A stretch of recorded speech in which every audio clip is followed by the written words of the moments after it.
মালদ্বীপে নাকি ইসলাম ছিল না, আগে সবাই বৌদ্ধ ধর্মের ছিল। একটা দেশ কিভাবে রাতারাতি সবাই ইসলাম কবুল করলো? আপনি বলবেন যে সাগরের ভিতরে কিভাবে ইসলাম আসলো? শ্রীলঙ্কা থেকে মালদ্বীপের দূরত্ব 400 কিলোমিটার সাগর পথে। মালদ্বীপের চতুর্দিকে কিন্তু সাগর, মাঝখানে হচ্ছে মালদ্বীপ। এই সুন্দর একটা রাষ্ট্র যেখানে মানুষ আনিমনে যায় এখন আনন্দ ফুর্তি করতে। শুধু এই মালদ্বীপে ইসলামটা কিভাবে এসেছিল? ইবনে বতুতা মালদ্বীপে নেমেই দেখেন সবাই মুসলমান। উনি কল্পনা করলেন যে একটা দেশে এত মানুষ কিভাবে মুসলমান হতে পারে, জিজ্ঞাসা করলেন এবং ইতিহাস সম্পর্কে জিজ্ঞেস করার পরে তিনি যে তথ্য জানিয়েছেন, এক সময় 1100 শতকের দিকে একটা আরব্য বণিক দল জাহাজে করে ওই সাগর পথ পাড়ি দিচ্ছিলেন। ঠিক সেই সময় জলোচ্ছ্বাস এবং ঝড়ের কবলে পড়ে জাহাজটা ডুবে যায়। এই জাহাজের মধ্যে একজন কোরআনের হাফেজ ছিলেন, তার নাম হচ্ছে আবুল বারাকাত ইউসুফ আল বারবারি আল মাগরিবি। আবুল বারাকাত ইউসুফ আল বারবারি আল মাগরিবি মরক্কোর সম্ভবত এই যুবক ছিল। তো সমস্ত মানুষ জাহাজ ডুবে মারা গেল, একটা তক্তা ভাসতে লাগলো। ওই তক্তাটার উপরে ভর করে তিনি এই মালদ্বীপের ভূখণ্ডের পাশে এসে পৌঁছালেন।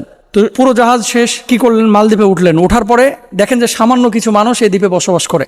একজন বৃদ্ধকে তিনি পেলেন, সে বৃদ্ধ তাকে আশ্রয় দিল।